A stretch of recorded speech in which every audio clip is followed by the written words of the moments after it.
everyone, this is Ankush from Triple S and I welcome you all in the economy lecture of JKPSI and today we'll be covering up the topic which is poverty. तो economy का syllabus I am going to start जो भी आपका JKPSI के syllabus में है जो 5 topics हैं I will be covering that, ठीक है।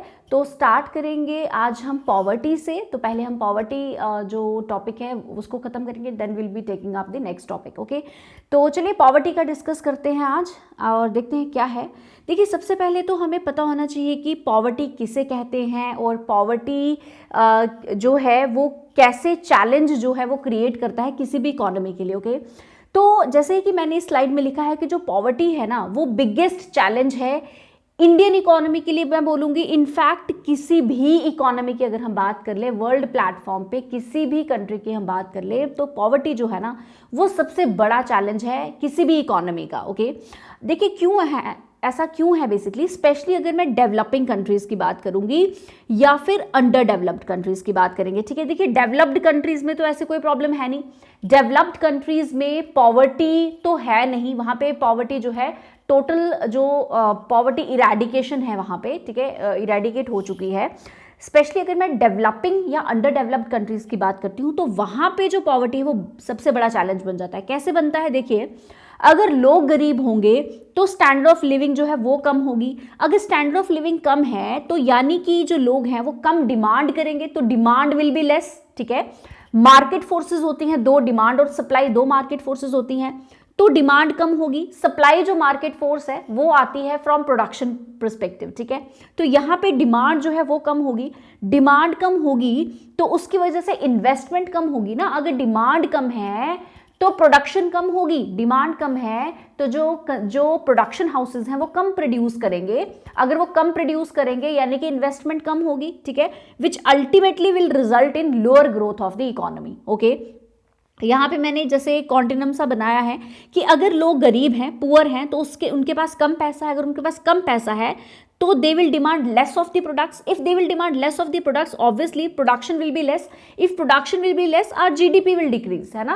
हमारा जो ग्रॉस डोमेस्टिक प्रोडक्ट है वो भी डिक्रीज हो जाएगा, ठीक है। नेशनल इनकम कम होगी यानी कि जो कि मनी वैल्यू है of all final goods and service that will be less, तो प्रोडक्शन विल बी लेस, ठीक है। अल्टीमेटली जो है हमारी इकोनॉमी पे वो डायरेक्टली इफेक्ट करती है। तो पॉवर्टी जो है ये बहुत बड़ा चैलेंज है, ठीक है, किसी भी इकोनॉमी की बात करूं मैं, ओके। अब सबसे पहले बात है कि भाई पुअर किसे कहते हैं, हु इज पुअर, ठीक है, पुअर कौन है, ओके। तो पुअर क्या है, poor is basically a very relative concept. Relative concept है यानी कि हम किस कंपेयर करते हैं। पुअर इज बेसिकली हम कहते हैं कंपैरिजन। देखिए कोई standard definition as such poverty की जो है वो नहीं है यहाँ पे, तो ये हम अलग अलग तरीके से पहचानेंगे कि पुअर किसे कहेंगे। It is a relative concept, ये हम कंपेयर करेंगे। ऑब्वियसली अगर हम अपने आप को, सपोज अगर मैं अपने आप को किसी बड़े इंडस्ट्रियलिस्ट से कंपेयर कर लूं तो ऑब्वियसली मैं उसके सामने गरीब हूं, है ना। अगर हम किसी बड़े इंडस्ट्रियलिस्ट से, now again it depends upon various indicators कि आप पॉवर्टी को कैसे डिफाइन करोगे, ठीक है। तो चलिए देखते हैं क्या है इसमें। पॉवर्टी जो है वो रिलेटिव कॉन्सेप्ट है। सबसे पहले अगर हम with respect to Indian people suppose बात करूं तो मैं बोलूँगी जो बेसिक नेसेसिटीज़ हैं, हमने तो पहले बेसिक नेसेसिटीज़ की बात की जैसे फूड, शेल्टर, क्लॉथ्स, रोटी, कपड़ा और मकान। ये क्या चीज़ें हैं, बेसिक चीज़ें हैं, ठीक है। ये बेसिक और वांट में मैंने शायद आपको डिफरेंस समझाया था जब हमने इकोनॉमी के लेक्चर्स किए थे, ठीक है। देखिए क्या होता है, एक होता है बेसिक चीज़, बेसिक इज की नीड, बेसिक नीड क्या है हमारी, ठीक है। जब बेसिक नीड्स हमारी फुलफिल हो जाती हैं फिर हम आते हैं वांट के ऊपर, ठीक है। बेसिक नीड्स रोटी, कपड़ा और मकान, जब हमने ये चीज़ें फुलफिल कर ली फिर हम शिफ्ट होते हैं हमारे नेक्स्ट लेवल ऑफ डिज़ायर पे, विच इज़ हम थोड़ी सी लग्जरियस आइटम्स उसके बाद फिर हम प्रेफर करते हैं, ठीक है। लेकिन यहाँ बात हो रही है कि अगर हमारे पास बेसिक नेसेसिटीज़ जो हैं जैसे फूड, शेल्टर और क्लॉथ्स अगर वो नहीं है तो हम पुअर हैं, ओके। पॉवर्टी जो है एक सब्जेक्टिव कॉन्सेप्ट है, ठीक है, सब्जेक्टिव कॉन्सेप्ट है यानी कि इसके जो है there are various factors we can say, और it is a thing which is debatable, है ना। ये डिबेटेबल चीज है कि एक रिलेटिव कॉन्सेप्ट है, सब्जेक्टिव कॉन्सेप्ट है, कोई ऑब्जेक्टिव कॉन्सेप्ट नहीं है। किसी के लिए पॉवर्टी कुछ और डेफिनेशन कहलाएगी, किसी के लिए कुछ और कहलाएगी, ठीक है। मल्टी डायमेंशनल कॉन्सेप्ट है, एक डायमेंशन नहीं है, it is not a unidimensional. Poverty जो है या पुअर कौन होगा उसको डिफाइन करने के लिए मल्टीपल डायमेंशंस हैं। मल्टीपल डायमेंशंस का देखिए क्या मतलब है। फॉर एग्जाम्पल एक बच्चा है, अगर वो स्कूल जा रहा है, ठीक है, उसको एजुकेशन मिल रही है, ठीक है, तो हम कहेंगे कि वो पुअर नहीं है, okay, but this is only one directional. इस टाइम पे हम सिर्फ एक डायरेक्शन में सोच रहे हैं कि भाई इसको एजुकेशन तो मिल रही है, वो स्कूल तो जा रहा है, तो इस टाइम पे हम सिर्फ एक डायरेक्शन में सोच रहे हैं, ठीक है। लेकिन अगर बाकी पर्सपेक्टिव है कि क्या उसको न्यूट्रिशनल खाना भी मिल रहा है, नहीं, उसको फूड मिल रहा है टाइमली या नहीं मिल रहा है, ठीक है, वो जिस घर में रहा है बच्चा, क्या वो घर कच्चा हाउस है कि पक्का हाउस है, ठीक है। अगेन वो जिस स्कूल में जा रहा है वो गवर्नमेंट स्कूल है कि प्राइवेट स्कूल है, ठीक है, और मतलब वो स्कूल जो है वो पैदल जा रहा है या साइकिल से जा रहा है या कार से जा रहा है या स्कूल बस से जा रहा है। So there are various criterias from individual to individual, it depends, उसको हम, ये मल्टी डायमेंशनल कॉन्सेप्ट है पॉवर्टी का, ठीक है, हु इज पुअर, ये मल्टी डायमेंशनल कॉन्सेप्ट है बेसिकली, ठीक है, एक डायमेंशन नहीं है इसका, okay. Next is that providing basic needs to the people and reduction of poverty have been, देखिए ऑब्वियसली जब से हमें 1947 में हमें इंडिपेंडेंस मिली थी, उसके बाद से ही हमने ऐसी प्रोग्राम्स बनाने की कोशिश की है गवर्नमेंट ने इंडिपेंडेंट इंडिया में, जिससे कि पॉवर्टी कम हो पाए, ओके। तो देखिए जवाहरलाल नेहरू जी जो हमारे फर्स्ट प्राइम मिनिस्टर थे हमारे कंट्री के, उन्होंने कॉन्स्टिट्यूंट असेंबली जब 1947 की एड्रेस की थी, उसमें उनके जो एड्रेस था उसमें भी उन्होंने भी इस बारे में बात की थी कि पॉवर्टी को एंड करना है, that ending of poverty, ignorance, disease and equality of opportunities, ठीक है। तो इक्वालिटी मतलब कि आपने एंड करनी है इनइक्वालिटी ऑफ अपॉर्चुनिटीज और इक्वालिटी ऑफ अपॉर्चुनिटीज लानी है, ठीक है। तो बेसिकली रिडक्शन ऑफ पॉवर्टी जो है ये मेजर एम रही। क्यों रही? क्योंकि हमने पहले ही ये डिस्कस किया कि जो पॉवर्टी है that is actually biggest challenge of any economy, okay. Alright, next जो है जो सेंटेंस मैंने लिखा है यहाँ पे है the pattern of development that the successive 5-year plans envisaged laid emphasis on the uplift of the poorest of the poor, ठीक है। जो भी उसके बाद सक्सेसिव 5-year प्लान्स बनाए गए, ठीक है, प्लानिंग कमीशन के अंदर जो 5-year प्लान्स बन रहे थे, ठीक है, 1951 से जो है 5-year प्लान जो है इंप्लीमेंट होना स्टार्ट हो गए थे, बनना स्टार्ट हो गए थे, ठीक है। उसमें क्या कहा कि जो पोरेस्ट ऑफ द पुअर है उसको भी अपलिफ्ट करना है, जिसको नाम दिया गया अनंत्योदय। अनंत्योदय का मतलब है कि सपोज हमारे पास पुअर हैं, काफी सारे पुअर हैं, तो जो सबसे ज्यादा पुअर है ना, जो पुअरेस्ट है, ठीक है, हो सकता है ये भी पुअर है, ये भी पुअर है, ये भी पुअर है, लेकिन ये वाला जो पुअर है ये इससे ज्यादा जो है ठीक है फिर भी इसकी इकोनॉमिकल कंडीशन, ठीक है। तो हमारे पास पुअर देखिए, एक कोई बंदा है वो 500 रुपीज पर डे कमा रहा है, ठीक है, एक बंदा है वो 600 रुपीज पर डे कमा रहा है, एक है वो 700 रुपीज पर डे कमा रहा है, एक है 400 रुपीज पर डे कमा रहा है, ठीक है। हम बोलेंगे, सपोज एग्जांपल देती हूँ, मैं बोलूंगी ये सारे पुअर हैं, लेकिन जो ये वाला पुअर है 500 वाला पुअर, वो 400 से तो बेटर है, 600 वाला जो पुअर है वो 500 वाले से तो बेटर है ना, ठीक है। तो है तो सारे पुअर, लेकिन उसमें भी कैटेगरीज हैं, ओके। अब यहाँ क्या कहा गया है कि जो सबसे पुअर है, सपोज मैं बोलूँ 400 वाला जो है सबसे पुअर है, ठीक है, तो इस 400 वाला जो सबसे पुअरेस्ट है उसको हमने आगे लेके चलना है, उसकी अपलिफ्टमेंट करनी है, इसको कहा गया अनंत्योदय, ठीक है, okay. Initiating the poor into the, obviously वो जो पुअर हैं उनको मेन स्ट्रीम में लाना, उनकी जो मिनिमम स्टैंडर्ड ऑफ लिविंग है उसको थोड़ा बेटर करना, ठीक है। ये जो है ये आप कह सकते हो कि गवर्नमेंट का इनिशिएटिव रहा है, ठीक है, from the very independence, okay.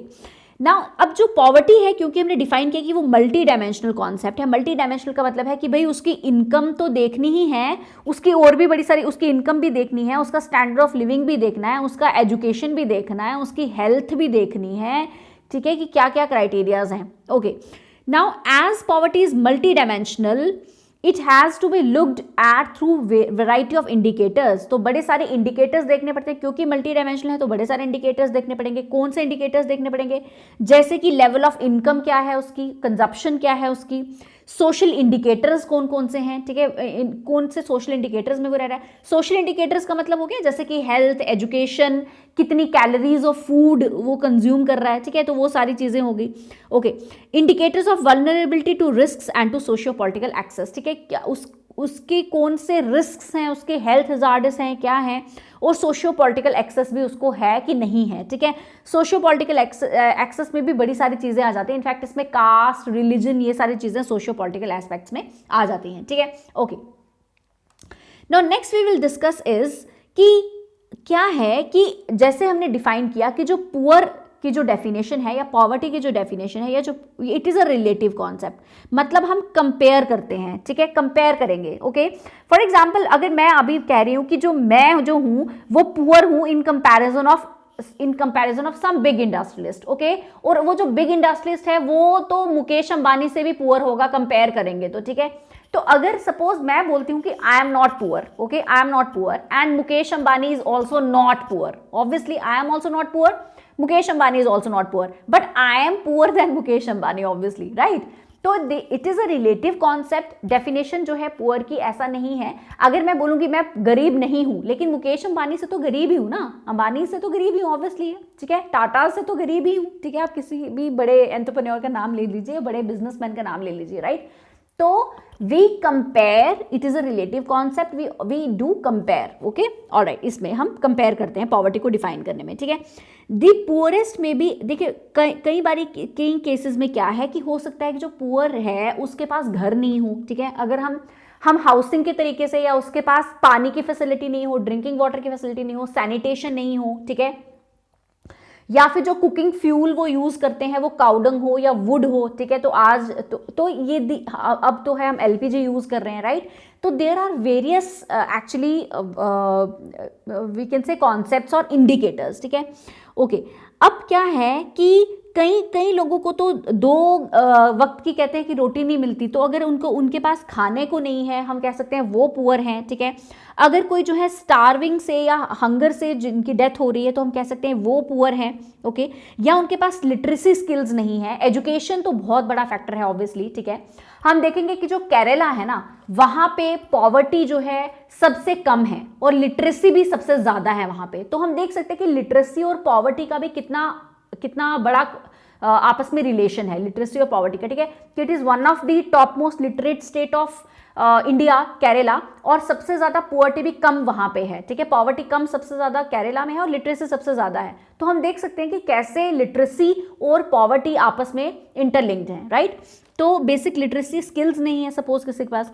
Poor people also face unstable employment, ठीक है। अनस्टेबल इंप्लॉयमेंट अब हम बोलेंगे कि हमारे पास जॉब नहीं है, जेकेएसएसबी वाले हमें जॉब नहीं दे रहे तो हम पुअर हैं, ठीक है। तो there are various indicators of poverty we can say, right. Malnutrition है, ठीक है। जो पुअर पीपल है they are highly vulnerable, vulnerable का मतलब होता है जो वीक हो, ठीक है, okay, and yes they are physically and emotionally both weak, ठीक है। तो बड़े वल्नरेबल होते हैं पुअर लोग जो होते हैं, ठीक है। Most poor household have no access of electricity, हाँ अब हम बोलेंगे कि भाई इलेक्ट्रिसिटी नहीं है कि कई घरों में तो वो पुअर हैं। तो there are various indicators, basically कोई एक स्पेसिफिक इंडिकेटर नहीं, जैसे हमने बोला it is a poverty is a multi dimensional concept, okay. They don't have access to safe drinking water, जिनके पास सेफ ड्रिंकिंग वाटर का एक्सेस नहीं है वो पुअर हैं, ओके। एविडेंस और क्या है कि जो पॉवर्टी जो जहाँ पे होती है या जो पुअर फैमिलीज होती है वहाँ पे जेंडर इनइक्वालिटी के भी एविडेंस देखे गए हैं, या हम कह सकते हैं कि वहाँ पे जो विमेन हैं वहाँ पे उनकी डिसीजन मेकिंग नहीं है, ओके।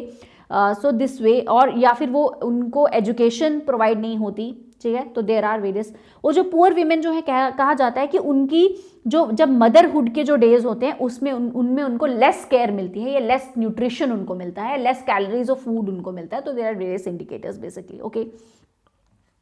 अब अगर हम इकोनॉमिस्ट के पर्सपेक्टिव से देखें, जो इकोनॉमिस्ट्स होते हैं ना वो आइडेंटिफाई करते हैं पुअर को on the basis of their occupation and ownership of asset.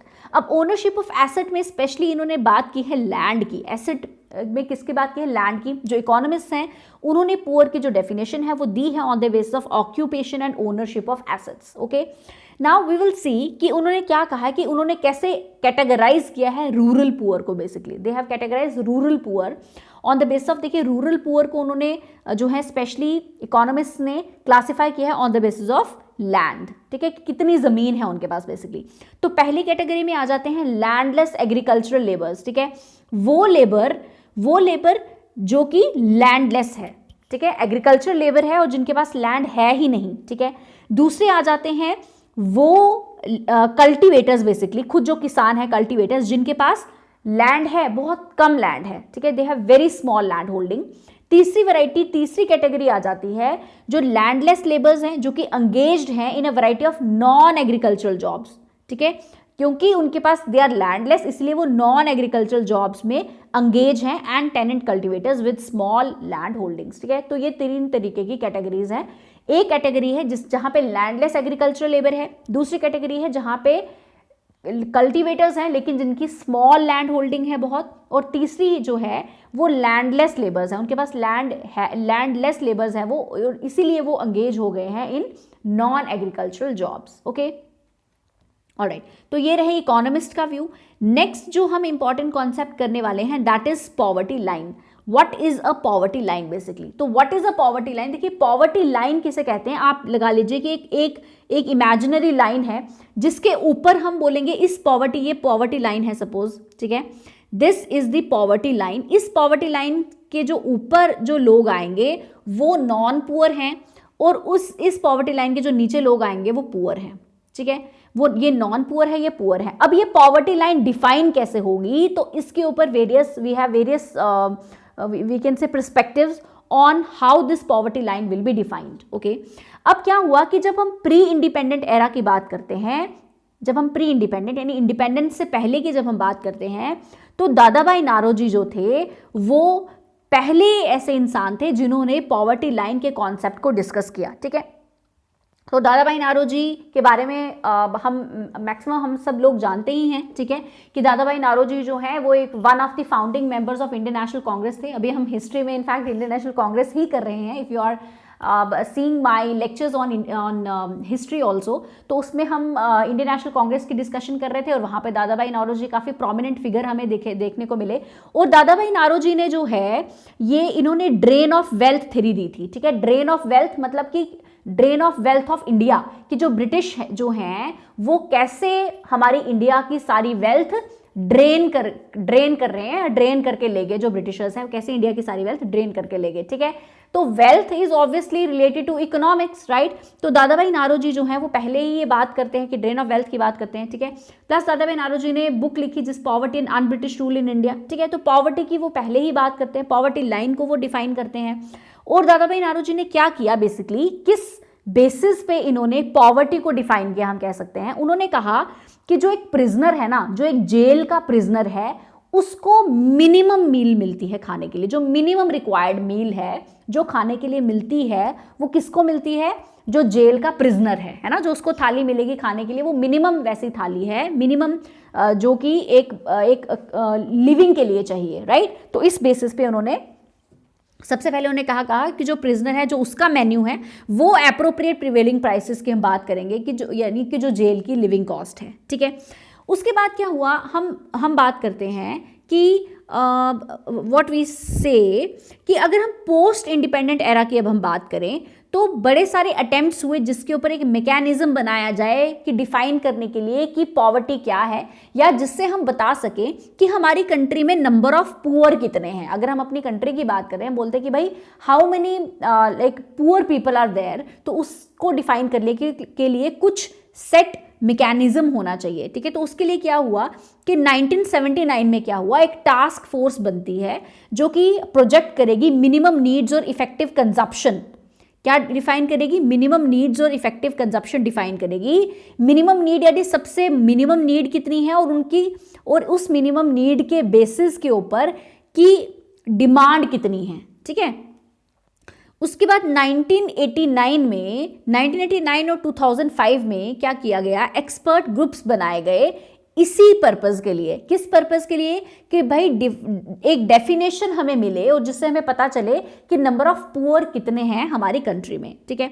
उसके बाद कहा जाता है कि जो देखिए प्लानिंग कमीशन तो थी ही, ठीक है, जो 5 ईयर प्लान्स बनाती थी, तो बड़े सारे इकोनॉमिस्ट ने ट्राई किया अंडर प्लानिंग कमीशन। अब प्लानिंग कमीशन जब बनी तो प्लानिंग कमीशन के बाद जो है प्लानिंग कमीशन के अंदर बड़े सारे इकोनॉमिस्ट ने ये ट्राई किया डिफाइन करने के लिए कि पुअर किसे बोलेंगे, ठीक है।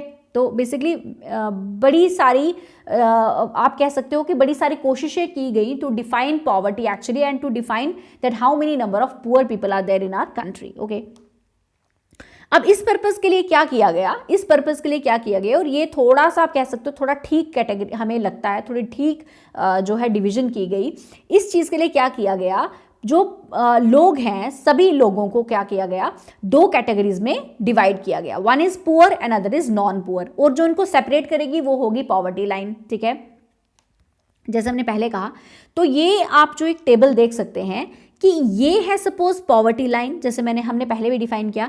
इस पॉवर्टी लाइन के ऊपर जो अबव जो लोग हैं they will be non poor, है ना, और जो इसके नीचे जो होंगे they will be poor.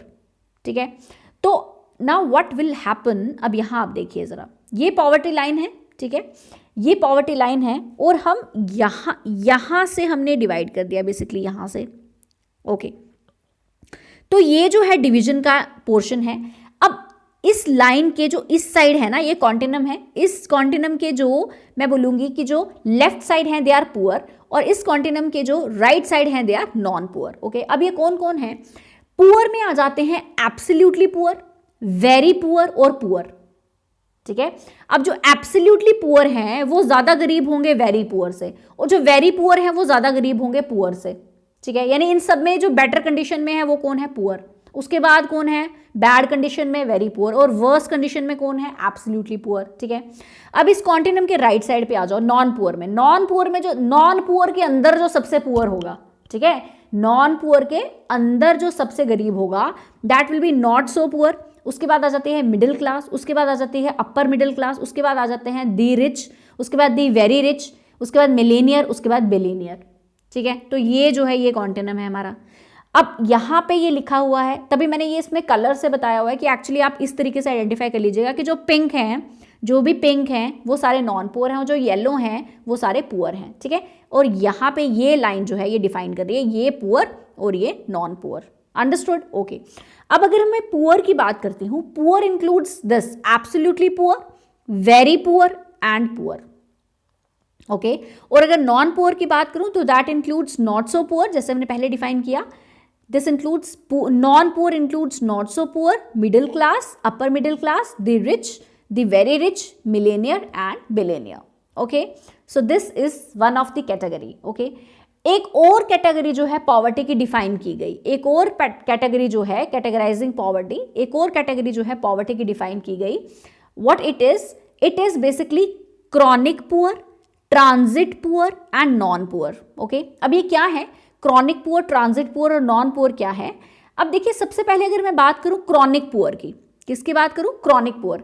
Chronic poor वो है, क्रॉनिक का मतलब क्या होता है कि जो रीअकर होता रहे। ठीक है, क्रॉनिक हो जो मतलब हमेशा होता रहे, राइट। ठीक है, तो क्रॉनिक जो है दैट मीन्स ऑलवेज पुअर या यूजुअली पुअर, जो कि हमेशा पुअर होगा बंदा, ऐसा बंदा जो कि हमेशा ही पुअर होगा, जो पुअर ही है। ठीक है, या फिर यूजुअली पुअर है, मतलब मैक्सिमम टाइम पे वो पुअर है। ठीक है, कभी कोई केस आएगा जब वो पुअर नहीं होगा।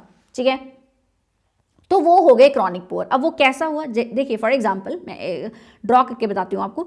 फॉर एग्जांपल ये जो है ये एक्स एक्सिस और वाई एक्सिस बनाया है मैंने। ठीक है, और ये जो है ये पॉवर्टी लाइन है। ठीक है, this is poverty line. Okay, chronic poor कौन होंगे, अब पॉवर्टी लाइन से जो नीचे हैं वो पुअर है, जो ऊपर हैं वो नॉन पुअर है। ठीक है, अब पॉवर्टी लाइन से जो यहां हमेशा नीचे ही होंगे वो कौन होंगे, क्रॉनिक पुअर। ये किसकी डायग्राम है, ये क्रॉनिक पुअर की डायग्राम है। देखिए ये पॉवर्टी लाइन है, क्रॉनिक पुअर वाले जो होंगे वो पॉवर्टी लाइन से हमेशा नीचे होंगे, तो this is the chronic poor which are who are always poor. ठीक है, ऑलवेज पुअर और यूजुअली पुअर, तो ये क्या होंगे, क्रॉनिक पुअर होंगे। ठीक है, क्रॉनिक पुअर हुए। अगर यूजुअली पुअर में मैं बोलूं, ये तो हो गए ऑलवेज पुअर, बेसिकली ये हो गए ऑलवेज पुअर। ठीक है, ये क्या हो गया, ऑलवेज पुअर। अगर यूजुअली पुअर की मैं बात करूं तो ये आपकी आ गई पॉवर्टी लाइन। ठीक है, तो यूजुअली पुअर कौन हुआ, जो हमेशा पुअर ही है, खाली साल में कभी एक बार बेचारा जो है ये साल में कभी एक बार ये नॉन पुअर हो गया। ठीक है, तो इसकी जो आप देख सकते हैं कि जो इसका जो ग्राफ है वो एक बार पॉवर्टी लाइन से ऊपर चला गया, बाकी हमेशा नीचे ही है, तो ये है यूजुअली पुअर। क्या है, यूजुअली पुअर, याद रखिएगा। This is chronic poor. Chronic poor में आ जाते हैं always poor and usually poor. Always poor जो है ये पॉवर्टी लाइन से हमेशा नीचे रहेगा, यूजुअली पुअर जो है ये साल में कभी एक बार जो है पॉवर्टी लाइन से ऊपर आ जाएगा। Okay, next we have transit poor. Transit poor में आता है सबसे पहले चर्निंग पुअर, उसके बाद आता है ओकेजनली पुअर। क्या आता है?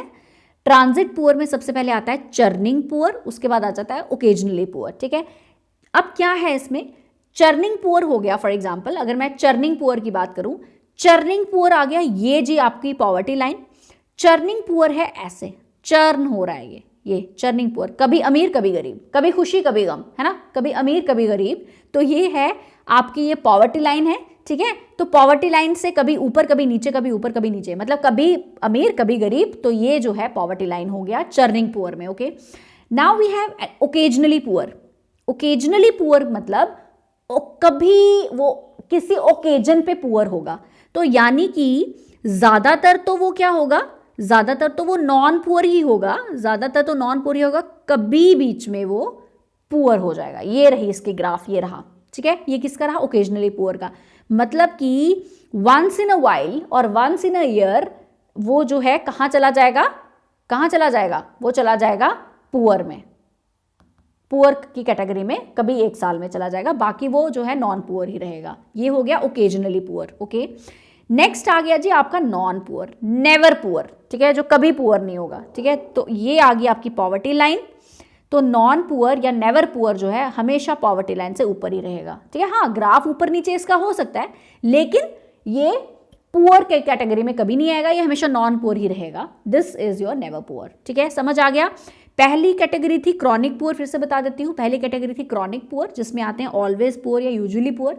दूसरी है ट्रांजिट पुअर, चर्निंग पुअर और ओकेजनली पुअर। चर्निंग पुअर हो गया ऐसे, कभी अमीर कभी गरीब। ठीक है, और ओकेजनली पुअर हो गया जो, ओकेजनली पुअर हो गया जो हमेशा टॉप ही रहता है, मतलब जो हमेशा नॉन पुअर ही होता है, कभी एक बार पुअर हो सकता है। और नेवर पुअर में तो समझ आ गया ना, आप हमेशा ऊपर ही रहेगा। ठीक है, तो ये आपने ये कैटेगरी जो है याद रखनी है। ओके, नेक्स्ट वी हैव, जैसे हम पॉवर्टी लाइन डिस्कस कर रहे हैं, अभी पॉवर्टी लाइन हमने डिस्कस किया। ठीक है, तो पॉवर्टी लाइन जो है उसके अलग अलग तरीके हैं पॉवर्टी लाइन को ड्रॉ करने के। ओके, तो बेसिकली हमने दो तरीके जो हैं वो देखे पॉवर्टी लाइन ड्रॉ करने के, दो तरीकों पे कहा गया, लेकिन फिर अगेन इन पे भी कंट्रोवर्सी है, मतलब इनकी भी कंट्रोवर्सी नहीं बोलूँगी, इनकी भी लिमिटेशंस हैं। ठीक है, लिमिटेशंस हैं इनकी। ओके, कि ये जो है इस बेसिस पे हम पॉवर्टी लाइन ड्रॉ करें या नहीं करें। तो बेसिकली दो कैटेगरीज जो हैं वो हैं लाई गई हैं in fact to draw poverty line. तो जैसे सबसे पहली जो कैटेगरी है that is on the basis of calories. किस बेसिस पे है? कैलोरीज के बेसिस पे। And next is on the basis of income. अब कैलोरीज के बेसिस पे कैसे हैं, देखिए कैलोरीज के बेसिस पे कैसे हैं, ऐसे कहा गया कि रूरल एरियाज में। ठीक है, ओके, ऐसा कहा गया कि जो रूरल एरियाज है ना, कौन से एरियाज है? रूरल एरियाज में अगर हम पॉवर्टी को डिफाइन करें तो वो लोग पुअर हैं जिनको 2400 कैलोरीज से कम न्यूट्रिशन मिलता है, जिनको 2400 कैलोरीज से कम न्यूट्रिशन मिलता है। ठीक है, यानी कि अगर मैं बोलूं कि 2400 कैलोरीज जो हैं ये पॉवर्टी लाइन का एक आप कह सकते हैं एक इंडिकेटर है। जो 2400 कैलोरीज जो हैं 1 सेकेंड आई ड्रा अगेन, ये है पॉवर्टी लाइन, और ये 2400 कैलोरीज जो हैं ये हमने डिफाइन किया। ठीक है, एक बेंचमार्क रखा या ये डिफाइन किया 2400 कैलोरीज। ठीक है, अब इस 2400 कैलोरीज से एक यार्ड स्टिक रखी हमने। ठीक है, 2400 कैलोरीज की। अगर 2400 कैलोरीज से आप ऊपर चले जाएंगे, 2400 कैलोरीज से ऊपर चले जाएंगे तो नॉन पुअर हैं। अगर 2400 कैलोरीज से नीचे, 2400 कैलोरीज से नीचे जैसे 2300 कैलोरीज सपोज कोई कंज्यूम कर रहा है तो वो पुअर होगा। और अगर 2500 कैलोरीज कोई कंज्यूम कर रहा है तो वो नॉन पुअर होगा। ठीक है, तो ये रहा on the basis of calories. तो ऑब्वियसली इसके लिमिटेशंस है ना, तो ऐसा तो नहीं है 2400 और अगर मैं 2300 की बात करूं, ठीक है, तो 2300 वाला जो है वो पुअर हो गया, और 2400 या ठीक है 2400 वाला जो है वो 2401 अगर मैं ले लूँ तो वो जो है वो नॉन पुअर है। तो ये कोई इतना सर्टन बेंचमार्क है नहीं बेसिकली। ठीक है, या इतनी सर्टन यार्डस्टिक है नहीं। ओके, नेक्स्ट कहा गया कि 2100 कैलोरीज जो हैं वो होना चाहिए फॉर अर्बन एरियाज। तो 2400 फॉर रूरल एरियाज, 2100 रखा गया फॉर अर्बन एरियाज। कि अर्बन एरियाज की अगर मैं बात करूं तो 2100 कैलोरीज से ऊपर जिनको न्यूट्रिशन मिलती है वो नॉन पुअर है, और 2100 कैलोरी से जिनको कम न्यूट्रिशन मिलती है वो पुअर है। ठीक है, अब ऐसा क्यों है कि अर्बन एरियाज की कैलोरीज कम रखी गई और रूरल एरियाज की कैलोरी ज़्यादा रखी गई? क्योंकि जो रूरल एरियाज के लोग हैं उनका फिजिकली उनका काम ज़्यादा होता है, हम मान सकते हैं कि उनका मैनुअल या फिजिकल काम उनका ज़्यादा होता है, इसलिए उनको ज़्यादा कैलोरीज चाहिए। अर्बन एरियाज में फिजिकल या मैनुअल काम थोड़ा कम होता है तो उनको कम कैलोरीज चाहिए। Okay, this way you can relate. Okay, next जो है that is on the basis of income. Income के बेसिस पे क्या है, तो देखिए 2011 और 12 में ये कहा गया कि जो पॉवर्टी लाइन जो है वो रूरल एरियाज के लिए डिफाइन होगी। किसकी? रूरल एरियाज की डिफाइन होगी 816 पर पर्सन पर मंथ। अगर कोई जो है एक इंडिविजुअल रुपीज 816 कमाता है तो रुपीज 816 के ऊपर जो कमाता है, ठीक है, पर पर्सन पर मंथ रुपीज 816 के ऊपर जो कमाता है वो नॉन पुअर हुआ, और 816 के नीचे जो कमाता है वो पुअर हुआ। ठीक है, तो ये जो है ये डिफाइन किया गया था 11-12 में। और अर्बन एरियाज की अगर मैं बात करूं तो यहाँ पे रखा गया 1000 रुपीज़, अर्बन एरियाज में रखा गया 1000 रुपीज़। अब ये डिफरेंस क्यों है कि ऑब्वियसली जो स्टैंडर्ड ऑफ लिविंग है, यानी जो कॉस्ट ऑफ लिविंग है, I would say standard of living नहीं, अगर कॉस्ट ऑफ लिविंग की बात करूं तो अर्बन एरियाज में कॉस्ट ऑफ लिविंग ज़्यादा है ना, रूरल एरियाज के कंपैरिजन में, इसलिए यहाँ पे ज़्यादा पैसे रखे गए। अगर 1000 रुपीज़ यहाँ कहा गया है कि जो 1000 रुपीज़ है ये 11 और 12 की बात हो रही है, 2011-12 की बात हो रही है। ठीक है, अगर 1000 रुपीज़ जो है वो रखा गया तो 1000 रुपीज़ से ऊपर जो लोग कमाते हैं, okay, that will be non poor, और 1000 रुपीज़ से नीचे जो कमाते हैं वो दैट विल बी पुअर। तो अगेन ये इसकी भी लिमिटेशंस हैं। ठीक है, तो अगर कोई 999 कमाता है तो वो जो है पुअर में कमाएगा, को पुअर माना जाएगा, और 1001 रुपीज़ कमा रहा है तो वो नॉन पुअर माना जाएगा। तो इसमें कितने रुपए का फ़र्क है? 2 रुपए का फ़र्क है। ठीक है, तो ऐसा अगेन जो है इस पे भी क्रिटिसिज्म है, हम कह सकते हैं लिमिटेशंस हैं। ठीक है, okay. See now there are many factors actually other than income और एसेट्स जो एसोसिएटेड हैं पॉवर्टी के साथ, क्योंकि हमने ऑलरेडी हम ये कह चुके हैं कि जो व्हाट वी वुड से कि जो एक पॉवर्टी है वो मल्टी डायमेंशनल कॉन्सेप्ट है, इसीलिए इट इज़ जो पॉवर्टी है वो खाली इनकम या एसेट के साथ ही रिलेटेड नहीं है। It is related to accessibility to basic education, health care, drinking water और सैनिटेशन। ओके, अगर हम डाटा जो कलेक्ट किया गया था NSSO ने, which was national sample survey organisation, अब इसका नाम NSO हो गया, which is national statistical office. अगर 1973-74 की बात करूं, ठीक है, जब एम्फोसिस जो है इस पे देना स्टार्ट हुआ, जब वो बाकी इंडिकेटर्स पे भी, तो उस टाइम पे almost 320 million people were below poverty line. That is 55% of total population was below poverty line. Okay. अगर 2011-12 की मैं बात करूं तो this number has come down to 270 million, यानी कि 22% of total population was below poverty line. Okay. तो क्या है कि अगर 1973-74 की बात करें, उस टाइम पे 55% ऑफ जो टोटल पॉपुलेशन है वो पॉवर्टी लाइन से कम थी।